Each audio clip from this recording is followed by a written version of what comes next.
What is that aha moment, the connecting of the dots of a sex addict when they really transition from that rough grief phase into this recovery phase where, sobriety, recovery, things just start flowing. It's never easy, but it's definitely easier than it was in that first phase.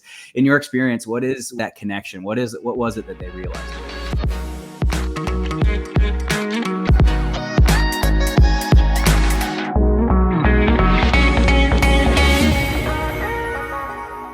First you said it, right? There is this aha moment that does occur in everyone's journey. And from a therapeutic standpoint, we can't not predict when that's going to occur, but it does occur. And when I look at that aha moment, I almost equate that to that's where the turning point truly happens for a lot of people. And it's significantly different from person to person. So I think it's important to say that because sometimes people can hear that and they're thinking, well, what does that look like? Or I haven't had that aha moment, or I haven't had that turning point. But the common thread that I experience with many of the individuals throughout my career that are on this journey is that when they realize, and it looks differently for everybody, that they truly have the power to change the narrative. Mm-hmm. And sometimes that can come through where they are in their recovery journey. Sometimes it can be something that is said, but it does happen. And I do believe that that's a pivotal point when they realize that the narrative is no longer out here. No one else has the power, but I have the power inside of me, because that brings them some level of clarity. And when I look at clarity, that's to be kind to themselves in that sense, versus just kind of doing what they're always doing in that pattern that's kind of keeping them at a certain place that they've been able to learn to function. Because we do know that when we're at a certain place that gets people to that place of sobriety, it's difficult. Change is difficult. I call it the transformation process, to shift that focus from being lost to looking at it that what do I have to gain? And to me, that is that pivotal moment where the power is no longer about what am I losing, but what can I gain? And it's a good thing, but it's also a powerful thing, because when people have that aha moment, that also means that they have to make a lot of changes in their life. They have to move people, places, things, and sometimes even careers, because it's really about rebuilding a life that's worth living. And when people truly get that, then that's where I feel like the real work begins. Yeah, you spoke to two things that stand out to me there. One is the aspect of a process addiction. And I think a lot of people, when they get into this, that I know for me, when I entered recovery, that certainly was a word I'd never heard of. And I think really understanding what that means is allows you to, I wouldn't say it necessarily allows you to connect the dots. I think it allows you to take a proper inventory of the dots that are there that will need to be connected, because it is, I think, traditional addiction thought process is like, okay, I have these compulsive behaviors. I'm going to go to rehab. It will be out of my life, and then I will continue forward. And I think, that understanding what a process addiction is, and the reason I brought that up is you were talking about the story. That's what we're addicted to. It's the story that's addicting. The story, in the case of process addictions, it's the story that releases it creates the feelings that we're chasing, right? And then the second thing I heard you say was this aspect of, we control the story. And I think that's kind of the inspiring part about recovery, is that it especially within this particular addiction, I think because this does typically stems from an intimacy disorder. It typically stems, the reason that usually people gravitate towards this addiction, and it does progress in the way that progresses, is there is an aspect of you that would allow you to deepen your connection with yourself, with others. For those in my audience, in my group, these are successful, accomplished men. And so it's, I think, when you start to realize that, man, I've done all of this with only 10% of me. What could I accomplish if I gave people 100% of me? What would that do to my income? What would that do to my connections, the contracts? I mean, it's those two things. But I'd love to start with your take on the process addiction piece, because I do think it is, at least in early recovery, I think it is a lot of the 12-step program and the way everything's because they were adopted from a substance addiction kind of platform. We've applied a lot of that stuff to this because we're like, oh, it's addiction, so we're just going to grab those things and plop it over here, but a process addiction, when you really start to understand it, it's got its hands in all sorts of different things. And I think when it comes to the addict, where this addiction shows up and how it shows up and the actual, story that's engaged, that we are addicted to, it's different from person to person. And so I think applying a one size fits all, especially in sex addiction, is not something that can be or should be done. And if you are doing it, I think, that's, I think, the challenge of achieving long-term sobriety, long-term recovery, grabbing someone else's solution and trying to apply it to yourself and just praying that that's going to work for an extended period of time. I'd love for you to speak. What have you done to help people appreciate a process addiction when it comes to the inventory they're going to have to take if they really do want to achieve long-term recovery? Well, when I look at the people who are on the other side of it, I like to study it, including in my doctorate program, right? I had studied to what brought in particular my women addicts to the other side of it. And there are some pivotal things. And I think as a therapeutic process, there has to first be a space, a holding space where someone feels connected, safe, and trusted meaning they trust the process, they trust the therapist, they trust the person who's leading them to be able to even explore that narrative. Because there is that also emotional addiction that occurs when the process addiction, there's the narrative, there's a pattern, there's a process, but there's underneath it, there's that core wound that there's constantly being pushed down in our subconscious mind. And helping a lot of my addicts reprogram their stories and their brain, we have to go down into the deep stuff because it serves a purpose. So it's just like taking the pacifier out of the baby's mouth, so to speak. That pacifier is serving a purpose. So when I bring the clients to this particular moment, there's something that facilitates that moment. And I think it's really important to say that, because you're also talking about, I work with a lot of high achievers, celebrities, having been on, television in front of 7 million viewers and taking couples through processes. There's something that I have learned is that we truly are not going to be successful, and I'm using that word loosely, when we look at from our income brackets or from achieving certain career goals. The people will feel completely still like there's so much more, like the imposter syndrome would be the best way to explain that, because it's directly tied to the places that we're stuck at in our darkest moments, the things that we don't want people to know about us. And that's the process addiction or whatever is happening in us. But imagine when we kind of break that open and we put light and spotlight onto that your true best self, your best living, your abundant living, all of that comes from that place of brokenness. So what I see facilitates that moment in that process addiction, in that narrative, in that pattern, can happen independently, but it also happens with the therapist. And this is something that when we can truly, but we can't do this until we feel safe, because it's a lot of it's in our subconscious mind. But when we truly engage in reflective practices, and it sounds very simple, but it's incredibly powerful, because many times we don't want to reflect on our stuff. And I do look at it as a lot of times these things that are done, and we can just pick the flavor of the ice cream when it comes to the actual addiction. But when you're picking this flavor of this ice cream, it's usually coming from a place of woundedness, from our place of survival, from our place of protection. And we can't get to these reflective moments until we're in this place of safety where we can remove ourselves from making decisions from our wounded self. But we have to take that wounded self and we have to incorporate it into what we want to be our abundant self, our greatest self, and whatever that successful life can be. And that also means that we have to make really hard decisions. It's really grounded in hard decisions, because when we create those spaces for individuals to confront their realities, honestly, it's an ugly place, right? So to be in a place where we have to be compassionate for ourselves and the person who we're working with, whether it's our group, whether it's our therapist, there has to be a place where you can feel seen, heard, and a place of safety. And that's going to be laying the groundwork for the meaningful change that that person's going to embody for their future self. But all the work it's so funny that I haven't, like, everything you're saying is so freaking true. When people talk about the therapist that they found, it's so funny. I have never heard someone really emphasize that aspect, but it's so true. all meaningful change, not just psychological, but in business. I mean, all of it, it comes from having this platform where you are seen, heard, understood. And I think for high achievers, I'd love to hear your take on this.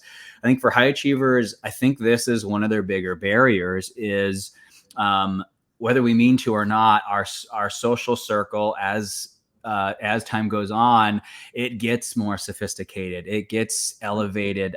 We enjoy conversation, those types of conversations, and so we kind of continue to put ourselves in those environments. That's part of the reason you and I met, and we're doing this today. Is we tend to end up doing that. Well, I think the challenge when you are an addict is you then need to go to a container for healing, and that container is not always full of the people that you're used to. And so now it's like you're trying your hardest to connect. Is part of the reason why I created the Successful Addict, the group that I have. Is it was my biggest barrier. I had to, it wasn't a waste because it was good work, but I spent, let's say, probably 8 to 9 months when I should have really been leaning into recovery, trying to get over myself so I could go to these other groups and get what I needed out of it. Because I went there, and too much of my ego was just like,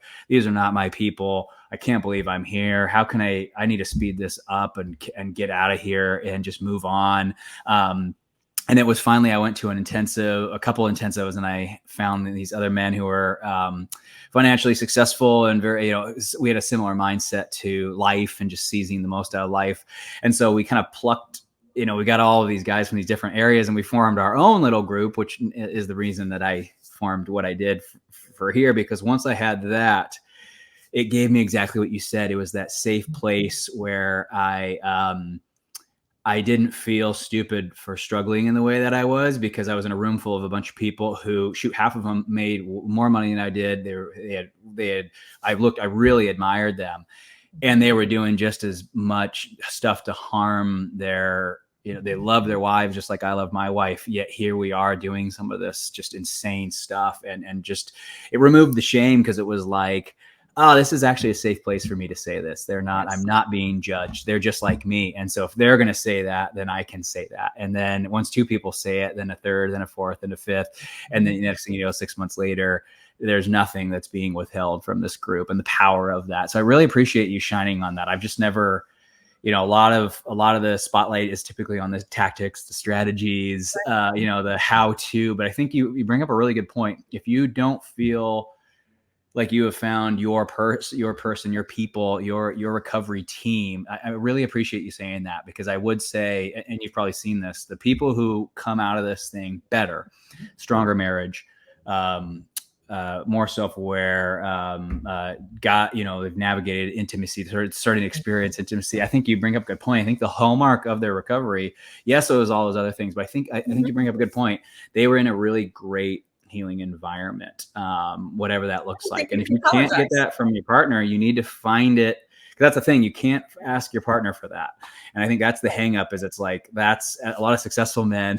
That is the one person who knows you without the mask, because so much of life is image management. And so the challenge with this addiction is, they can't always, they will get back to that point, but they can't always be there for you. And to your point, it's on you to do it, because what are you going to do? Just wait 8 months and not do it? Wait for her to come? Because I'm can assure you that's a bad plan. There is an expiration date on your marriage with this thing, and there are things that they're expecting. And if you're waiting for them to come around to support you, I don't know, not a great plan, right? Right. And I don't think anyone should apologize for that, because I think a lot of times in the therapeutic spaces, people will try to force, especially high achievers, well, they're just like you, and, you keep going. And then you kind of force people to try to accept environments because you're trying to create a connection. Yes. And I believe that you do not have to apologize, that if you go to certain support groups or certain spaces and you're like, you cannot relate with them, there are spaces like what you're developing and other places where you feel more at ease, because the conversation is different, and people outside of the addiction world can understand. It's very different if you are running a multi-million-dollar business than if you barely got to seven figures or six figures, right? There's very different conversations. And then what I find with my high achievers are those that are, when we're running big companies and there's lots of money that's had, and you don't have a want for resources, you feel like you have to shrink yourself when you're around someone that has less resources and they can't have all the different recovery resources available. And I believe that is a barrier to recovery and staying in sobriety. So finding spaces and places where people embody you. So with working with a lot of athletes and celebrities, it's important for helping them in recovery to find spaces where they feel like, you know, I can breathe and I don't feel like someone is going to be judging me. Because to me, that's the present moment of awareness. When people are in those present moments of awareness where they feel like there's without judgment and they can really look at their stuff objectively and their thoughts objectively, then that's going to help them manage the stress of recovery and the emotional turmoil that happens. And that is part of that groundwork. So I always tell people, especially in our CSAT community, no, our clients, we shouldn't have to force them to accept their environment. Right. We help them find the environment where it's grounds, where that soil can be poured, where they can flourish. And I find, looking back, those that have successful recovery, especially in the high achieving space, that was pivotal in that foundational work. Well, I mean, that when you and I talked, it's the whole reason I'm doing what I'm doing was I did everything, and it was just, it's so true what they say about connection. It's like, I didn't want to believe it because I'm like, oh, come on. I know I have a lot of friends. It can't be that important. It is. There's just something unique about, especially for people who have struggled with intimacy. And I know there's probably people listening who are like, oh, I don't struggle with intimacy. I have all sorts of sex with my wife. So you probably do. I didn't know until I learned about what intimacy was. And I'm like, yeah, I don't know if I've experienced that before, but connection with other addicts, and I really, again, I appreciate you. I think there is some shame around not, going to a meeting and not getting that connection. And then I remember finally I got the courage to tell my wife. I said, I go, gosh, I really get nothing out of that meeting. I just don't, there's no connection happening. I go, I really just like spending 3 of my evenings there to not connect. I'm just honestly doing it to please you and everyone, to check that off the box. And you know what she said? Because I was so worried about it. She said, if it's not helping you recover, don't go. And I was just like, oh my gosh, I was so scared that she was gonna, well, the books say this. And, but I brought that story up to further back your point. Is it was, she was like, no, I want you to create a healing container for yourself. And if that's not part of it, and if you're getting annoyed going to it, find another one. Now, which I think is an important end to that story, is it wasn't, oh, Roland, you don't have to, you're off the hook from finding a recovery group. That's not what she said. She said, that's okay. And before you quit, find another one that you think would be more beneficial. And I think I appreciate your knowledge there, because this kind of pivots into the second thing that you said, which I'd love to hear your take on, which is, the connecting of the dots, that they do actually have control over the narratives that we are giving our attention to, that are what appear to be dictating our life, that we actually, we weren't born with them. They got there, and just like they got there, we can get other ones there. And I think that's important. But I think too, the piece to me is taking, especially for our audiences, because you and I work with a lot of successful people and their various choices of how they're spending their time. It's when you kind of make recovery your own. It goes from okay, it starts off as a checkbox at first, as it always does, because you have no idea what you're doing, so you're leaning on professionals. But I do think once you understand the essence of what they're trying to get you to understand, that's when you can start leaning back in and as the addict, making suggestions. I think, a lot of times it's like I see the people just sitting back and just praying that it's going to cure them. But I think at least the pivoting point for me was exactly what you said. It was, oh, so you guys, this is the issue. Oh, well, couldn't I do this and this and this? And the therapist says, yeah, absolutely. That's a fantastic idea. So I think some of that, you said in the beginning of that connecting of the dots was that ownership piece of it. Can you, when you're working with people, can you talk to me about, like, at what point in time do you start kind of encouraging a little bit more participation? It's like, hey, stop waiting for me to tell you what to do. Changing your mind it's a very individual journey, and no one can be forced to do it. You have to want to do it.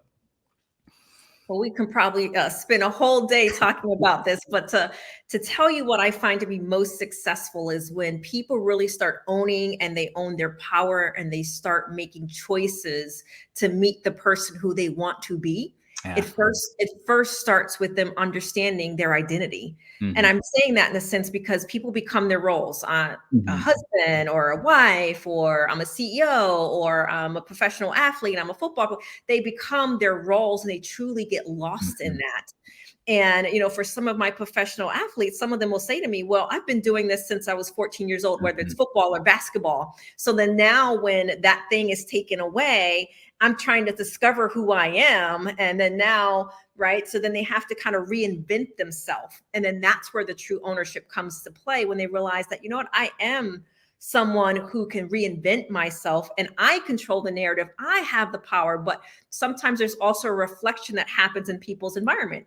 They want to be who their wife wants them to be, or who their dad who's no longer. So when we get to the place, they have to first understand that my identity, who I was and who the addiction served, is no longer here. So once I get to that place of realizing that, I have to rebuild something, and the rebuilding, it's not the scary thing of necessarily, again, what someone's losing. It's who they could be, they become afraid of. And that's from their subconscious mind. Because if you now have the choice, there comes a lot of power when you know that you can make choices. Because in that choice, when you're rebuilding someone's identity, or they're rebuilding their identity with us kind of being the Yoda, they also have to make decisions. They may have to leave that career. They may have to divorce that spouse, because that spouse is going to stay stuck. And they've been working at this for 5 years, and they realize that they truly cannot walk in their abundance because their other partner is stuck. And that's where sometimes, when we remove people's commitment and their legalistic tie to religion and these types of things, sometimes people are still tied to the ideal of what could possibly be. So when someone loses their tie to the outcome and they really succumb to the process, that's when they start no longer looking at us for the answers. They start taking control because they're no longer tied to the outcome of what therapy or what my wife says I need to do, or what my husband says I need to do, with working with female and male addicts. But when they let go of that, then they're no longer tied to the outcome. And that means they have to start making tough decisions. It's and I love that you went this direction. You went this direction before we started. I'm glad we came back to it, because I almost forgot. I think a huge fear of my high performers who are in our group is this concept that is sold to them by a lot of therapists. And I don't think therapists mean it. I think it's just a saying. It's just a saying that they say. And I think the high achiever hears it wrong, but it's this concept of become less to become more. And I think the word less is the last word a high achiever wants to hear, because it's like, all we can think of at that moment is, oh, you're going to tell me to stop doing these things that I love to do. You're going to tell me to stop doing the only thing that I've been good at. You're going to stop telling me I have to now find a way to take a year off. And it's like, this become less to become more. It's not, because I remember, I think, had an adverse reaction to that. And I think it is subconscious, because I think consciously we do know that a lot of what we've become is causing this issue. I think we do know that. I think any high performer knows that about themselves, that these traits that they have used don't necessarily carry over outside of business. I think they're aware of that, but I still think subconsciously there is this resistance to that phrase, become less to become more, because that insinuates that there's going to be this period of time where they're going to have to stop doing a lot of these adaptations that keep them safe. I mean, a lot of these adaptations are really, I always tell them, I say, listen, 85% of those are really great, and we don't even need to change them. And I go, and you know what? The other thing with those 15%, we don't even need to change them. We just need to make them a scotch more accurate. It's like, I'm not even asking you to rewrite it. I'm just asking you just to make a little bit more sustainable and on track. That way it can't cause harm. But what would you say if you saw someone having that kind of visceral response to, oh my gosh, I don't want to become less so that I can become more? How would you calm their nerves? Because to me, it in every person I have ever had in the group, it has always been an up and to the right. I know there's this become less to become more. I've never seen one day where they are not becoming more and reaping the benefits of more. But I'd be curious, how would you overcome that objection? Well, first, I'm the type of therapist that I don't believe in using all of those sayings, because I do believe people get caught up in those sayings. They're harmful. And we can embody the same principle, but we can say it differently in a way that feels digestible. So one of the ways that I use that type of thought process in a very digestible way is that all of these things, right? Again, we can just look at the flavors of the ice cream. We're serving a need of yours, right? There's a secondary gain. It's serving a need. So we don't necessarily want to take the need that was fulfilling away. We want to just alter it to something that's healthier, that's more digestible for you, for your family, for if we were to put it on a whiteboard, there's no shame there. How does that sound, right? So there's a certain level where you have to kind of persuade people and sell it in a way that's digestible versus from our recovery world and all the different sayings to have to, because ultimately the same principle is there. But I've never had an adverse reaction when we sell the beautiful package, because it is a beautiful package, but you got to walk through, I do a lot of savage races, right? So I like to run and do all these things. So the savage race, before we get our gold medal, we got to go through the mud and the dirt, and we got to climb, and so recovery is similar. We got to do a little dirt, and we got to climb, and we got to do a little things that's going to make us tired, and it's going to make us really want some water, all these other types of things. But at the end, we get that gold medal because we crossed the finish line, and I can look in the mirror and like, I did it, right? So I use different metaphors, my point in sharing that story, especially to our high achievers, because when we get into this therapeutic world and they feel like they're dealing with a therapist, then sometimes I find that especially my athletes who are very competitive shut down. So what does a coach do, right? A coach is going to speak the language of the field. So as therapists, we also have to adjust because we have to know our audience. So by saying you got to do less in order to get more, and I'm saying this to my high achieving competitors, and they're looking at me like, what, right? I'm not going to compute. I'm not going to connect. And they can potentially turn me off to really get the understanding. So what I would suggest as therapists and as people who are in the recovery community, that language matters. That's why we have to know our audience. So if I'm speaking to one of my football players, I'm using football language, right? And I'm telling him that, especially when it comes to marital relationship, well, you have to be the linebacker, right? She's your quarterback right now. So what do we do? And then they can get the image of what I'm trying to say to them without saying, well, she's in her betrayal trauma right now, and you got to take a couple of hits until she gets to the other side. Nobody wants to hear that, right? It's like, oh, that doesn't feel good. But if you kind of change the language to something that they understand, I truly believe that makes a difference to people wanting to get into recovery, sobriety, and owning it a lot sooner than I just need to check the box. Well, and I can't remember. I think I asked you this when we first met. Your background, even before this, the reason I bring it up is as an entrepreneur, I've only ever had one job, and it was for 9 months. And outside of that, it's always been my own thing, whether it be mowing lawns when I was 12 years old and selling people on my services through personal training and other things that I did before I got my degree. And but it was always, the thing that I realized in business for yourself is the sell is everything. It does not matter if you're the best. It really doesn't, because if they don't buy into the fact that you're the best, if they don't feel like it will work for them, which in therapy is everything, if they don't feel like this is going to be what they need, it could be the best. And then the story can still be to them, okay, it might be the best for other people, but that's not going to work for me. And so I appreciate you saying that, because that is something that needs to be honored, is, and a lot of the people listening to this, that the buy-in must come first. It's a do I believe this person? Because for my clients, I know this sounds so bad, but when they go in the office, it's like, lady, you make 80 grand a year. I make that in like a month. And it's just like, and I know that shouldn't be something that they think, but that is something that's on a lot of their mind. Is it's like, and the only reason I say that matters is they'll say a comment like, well, how much is enough?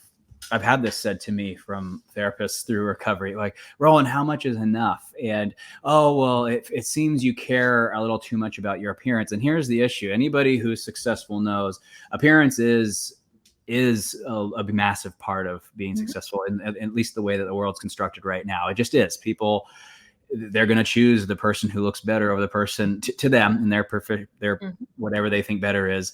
Then they're going to choose over the person that's not looking the way they want. And so I think telling a high achiever how much is enough and stop caring about what other people think. The problem with those statements is if you don't care about other people think, you will not be successful. You do need to honor where people are. There's a saying, meet people where they're at. That's how you become very successful. You meet them where they are. If you skip light years ahead of time, you're just not going to change a soul, and you're not going to sell anything. And so I think, those comments being said, they harm the sale. And I think in the sale that we're talking about, it's a really tragic one, because if that sale is not made, we're talking about a divorce, maybe the separation of a family. And so, yeah, the being tender around the telling a high achiever how much is enough when their entire identity is around more. We just have to be gentle around that topic. I'll let you speak to that before I move on, because I do think that's a big one. Because I think a lot of people, addicts are trying to participate, but I don't think they're sold. Absolutely. And the saying that I like to say, that's a little bit of a balance to the statement that you just mentioned that we hear, is that we want to be considerate about what people think, but we don't want to determine our life by what people think. Sure. Mm-hmm. And I think a lot of high achievers and working with a lot of athletes understand that they're in a team. They have to focus on their position, but they have to consider that we're on a team in football, or basketball. And, we won't get into basketball. I know it's a little bit of a change game today, but same thing when it comes to therapists, right? So there are a lot of times with working with a lot of different people, and they also understand, as a therapist, I'm a business owner. I own real estate. I have multiple businesses. So I can speak a certain language, and it does matter, because that means that there's a certain level where they feel like they can allow you, and it is important, allow you to influence them, because you do understand. And yes, it's not necessarily about money or achievement, but those are certain things that are they're tied to their identity.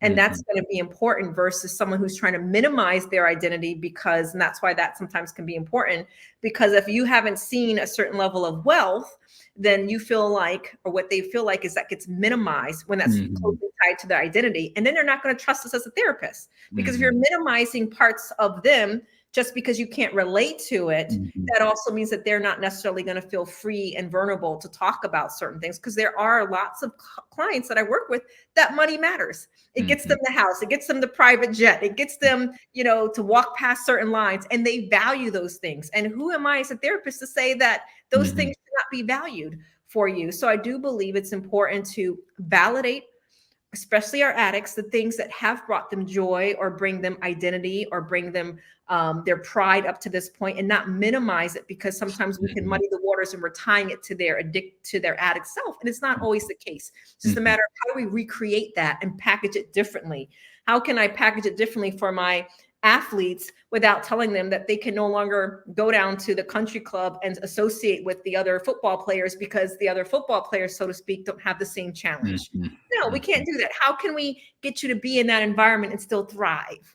How can we get you in that environment where you're still owning yourself? You're still considerate of what your wife wants you to do, but you also have to know that long-term recovery and success and happiness and abundance is also going to come where we can still get you to be who you are. Your relationship is not who you are, but you have to consider the person who you're married to. And I think that's where sometimes, especially my high achievers, get tied up to, well, I can't really be who I want to be because my wife is afraid. I can't go back to traveling the way that I want to because she's worried that I'm going to, hit on the stewardess, all these other things. So fear driven. And that's where sometimes there has to be a process of marital therapy with someone who truly understands both sides, but who's not going to completely victim. And I do say therapists do this, completely victim to the wife's betrayal trauma. And then start minimizing what the addict wants. There has to be a bridging of the process to really get them to the other side of a happy relationship where neither one of them are losing their identity, but it's an agreement that happens. And it's a lot easier said than done, because it's very tricky when it comes to identity and not minimizing what's important to the other person, or in particular, the addict. It is. And I think the addict, as someone who abandoned myself, gosh, before I even knew anything. So, this whole concept of recovery being a returning, returning to self. I think for a lot of high achievers, well, maybe I'll just speak for me, that means nothing to me, because there's nothing to return to. I had abandoned myself long, long ago, and I started the journey of becoming whatever I needed to become to be liked, make money, be valuable, be envied, be wanted. And so, I just went through all these iterations of versions of myself, none of which, being me. And so this concept of returning to me was like, yeah, whatever that means. I've been not me for so long. I don't even know I don't know which one to return to. They all sucked. Well, they all were supposed to be awesome and then failed me.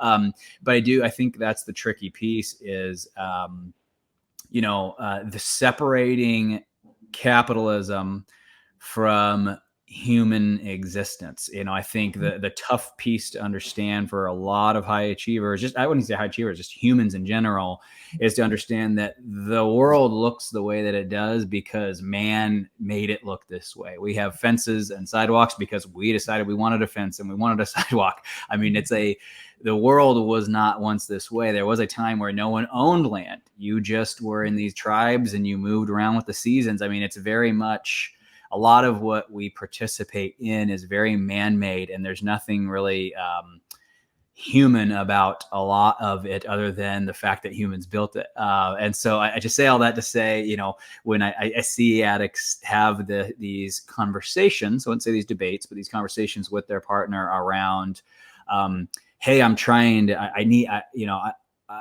I don't feel like myself. I'm giving up all of these things. What's the point? And the addict, whether they're telling this to their partner or not, they might be saying this to their therapist or even other addicts. Like, man, I just would I be better off just finding a different wife where I don't have to deal with this, and then I can go back to doing all these things. I think I'd be curious to get your take on this, but I think what I always try to have them consider first is, let's honor the truth about human beings first, and then let's see how much of this capitalism we can fit in there without selling out. Because I do agree. You've said it over and over again, and I know you work with people like the men that I work with, men like who I am and was, where the identity has kind of shifted away from a human being and the needs that a human has, and it looks very capitalistic. I mean, there's a lot of things that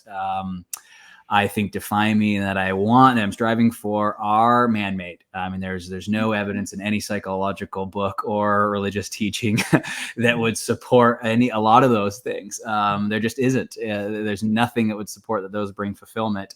Yet I do. So I think it's a difficult conversation, because you're talking to a human being, your spouse, who is hurt by this behavior, who's really only talking about human stuff. And then we're trying to interject a lot of these worldly definitions. And I think it's a very tough conversation, because they're interested in human stuff and they're not interested in this man-made stuff that comes in and comes out. And so I think I'd be curious to hear your response to that, because I think a lot of men are in this phase where we live in a capitalist world, and so to not participate in that stuff feels wrong. It feels like I'm going to be left out. It feels like I won't belong. I won't be in this status I want to be. I won't be one of the guys if I am not able to do these things.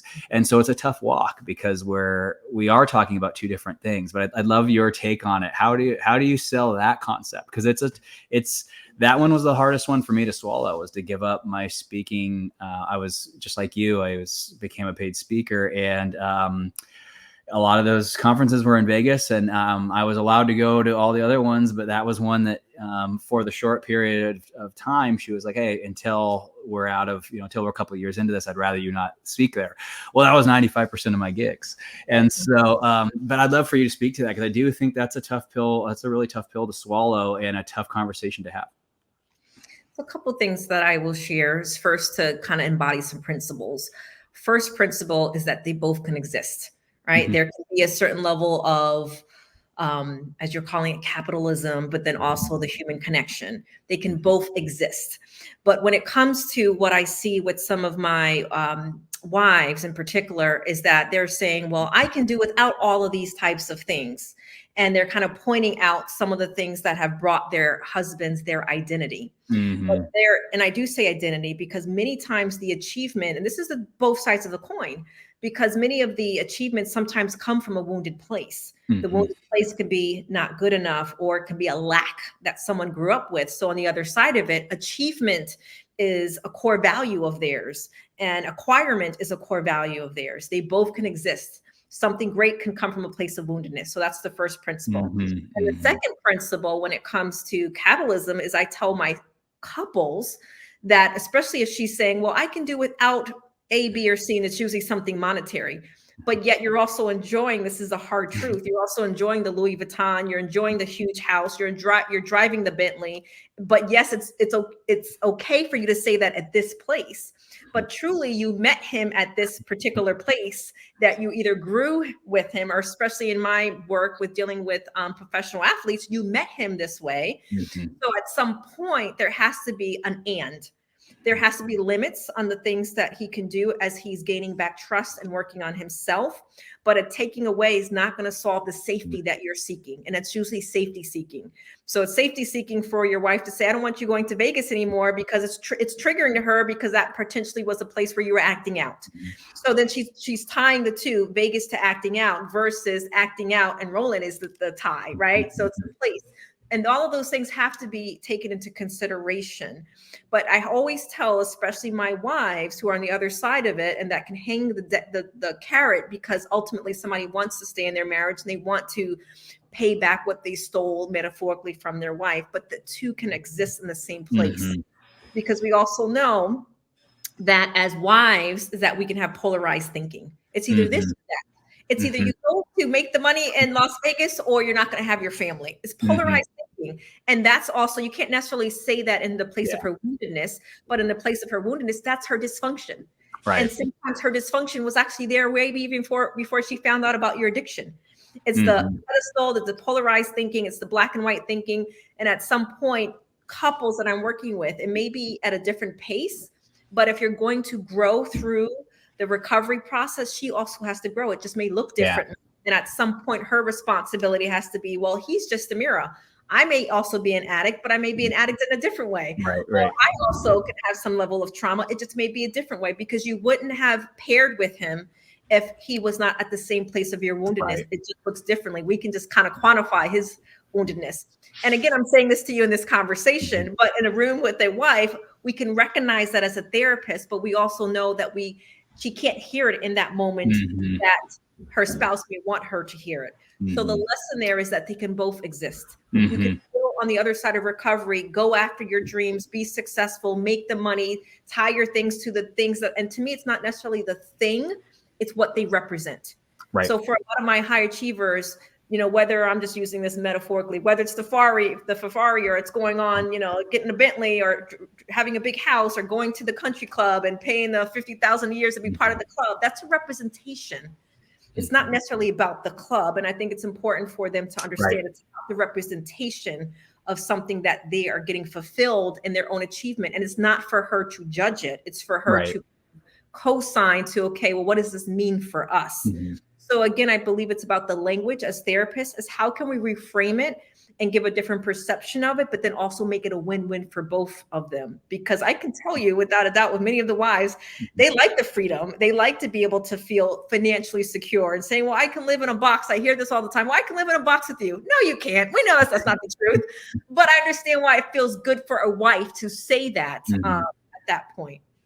And I think too, you brought up a really good point, because I think in the therapeutic container, and I think in the couples therapy container, this is very, very difficult. Where I've seen a lot of progress in this realm is in our group, where it's a bunch of successful dudes being really honest about exactly what you just said. What's the narrative what is the narrative around you doing that thing?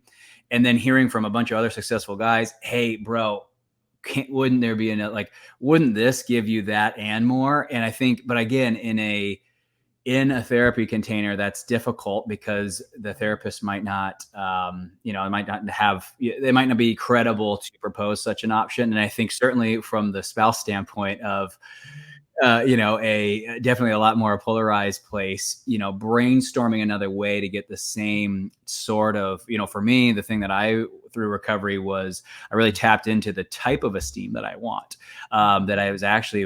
there were other ways to get more of that attention in a very meaningful way, where I was being honored and appreciated of my beingness, my intellect, my perspective. That actually felt a lot more fulfilling to me than some of these other things that I was giving up. And so actually, not only did I not, yes, I stopped them, but I'm actually thankful that I had to pivot, because the things that I pivoted into, I was being more fulfilled. But again, the tough part about that is those are conversations that have to happen with other people you respect and admire. And I think that's kind of coming back to your original point. You control the story. And if the story is, no, this is the only way I will get that fulfillment, then that will be the only way that you'll get that fulfillment. But I would invite everyone listening to the idea that there is another story potentially that could fulfill you more. So I do want to speak to that. I just want to you said, I loved what you said about getting yourself in these environments, because if you truly want to make changes in these various areas, you really do need to find a person and create a container for that to happen, relationally, one-on-one. And then also, if you're going to, within your career, find a bunch of men, or if you're a woman, find a bunch of women like you, and tell them and share this problem with them and say, man, I'd love to navigate this. Because it is, if you're going to change your mind in that way, it may not happen in therapy, depending on who your therapist is. And it may not happen in your couples therapy, because that's not the goal of couples therapy. The goal of couples therapy is the couple. And then the goal of therapy isn't necessarily for you to find superior ways of fulfillment either. This was such a fun conversation. I got to ask, how does someone hire you? How does someone digest something that you have to offer, so that they can find out more about you? Talk to us about what working with you looks like. So I have a coaching practice, integrative attachment coach, right? So I do work with people globally. And then I also have a program in particular for high achieving CEO C-suite women called Women Redeemed. But if someone's in the state of Florida, we vet our clients. I don't work with everyone, but we could just find us at janielacy.com.